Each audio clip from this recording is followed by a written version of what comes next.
सोनू, मोनू, गोलू और राज, ये चार दोस्तों की एक कहानी है। ये चार दोस्त होते हैं जिनके माता पिता एक फैक्ट्री में काम करते हैं।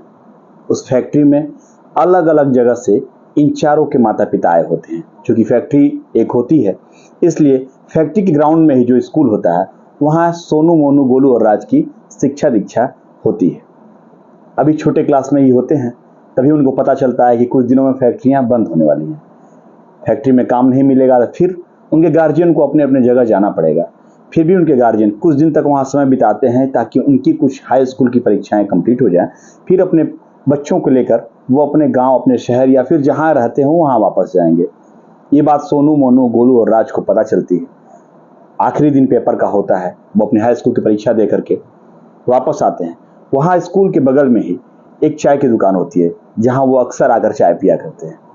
उन्होंने डिसाइड किया कि हमारा ये आज आखिरी दिन है और आज हम छोटी सी पार्टी करेंगे।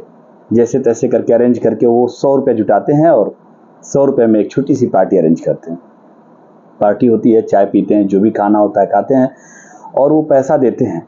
और पैसा देते वक्त उन्होंने अपने आप से वादा किया कि आज से 40 साल बाद हम लोग इसी जगह मिलेंगे और जो सबसे बाद में आएगा वो यहाँ पैसा देगा और वहाँ फिर पार्टी होगी। ऐसा कह के वो आपस में बात करते हैं। जो वेटर रहता है वो होटल के मालिक का, छोटा ही होटल होता है, वो दुकान होती है, उसके मालिक का लड़का होता है। तो वो चाय देने जब आता है तो वो इनकी बातें सुनता है। कहता है ठीक है, 40 साल बाद मैं भी यहाँ रहूँगा और मैं भी आप लोगों का बेसब्री से इंतजार करूँगा।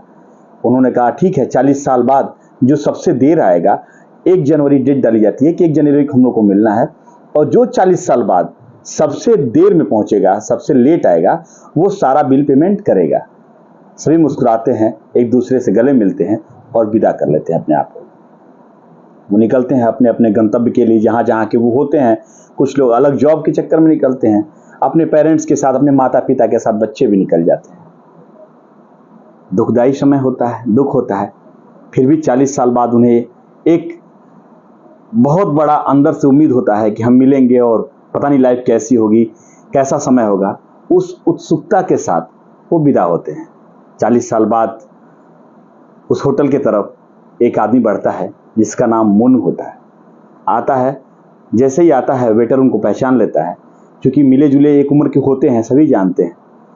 बैठता है, कहता है कि मोनू जी आप बैठिए और आपके टेबल पहले से राज जी ने बुक करा रखी है। उन्होंने कहा है कि मैं किसी काम में फंस गया हूँ और वो जब लोग आए तो उन्हें बैठाना। वो देखते ही पहचान जाता है, तुम? तो उसने कहा कि हाँ मैं। और वो छोटा होटल जो रहता है वो 5 स्टार होटल में बदल जाता है। कहते हैं कि तुम क्या वही वेटर हो? उसने कहा हाँ मैं उसी मालिक का बेटा हूँ और मैं आज मालिक बना। मेरे पिताजी बुजुर्ग हो गए हैं, अब वो घर रहते हैं और ये होटल जो छोटा होटल था ये 5 स्टार होटल के रूप में बदल गया था।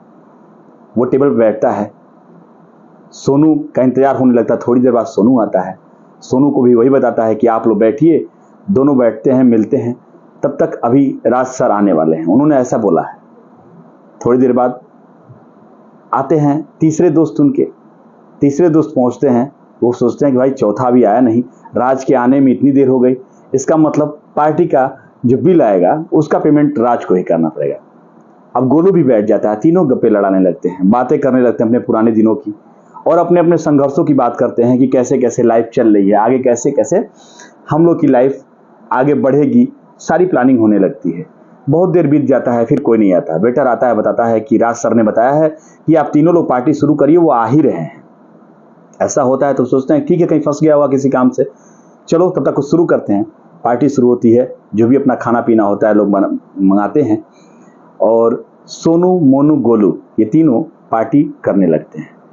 पार्टी समाप्ति के तौर पर आती है। जो वहाँ टेबल पे नाश्ता भोजन वगैरह जो आया था वो समाप्त के तौर पर आगे बढ़ने लगता है।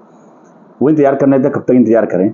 वेटर फिर दोबारा आता है और कहता है कि आप परेशान ना हो, आप पार्टी समाप्त कर लें, इसका बिल पेमेंट कर दिया गया है और राज सर बिल पेमेंट करने के बाद आप सभी लोगों को बाहर बुलाएं।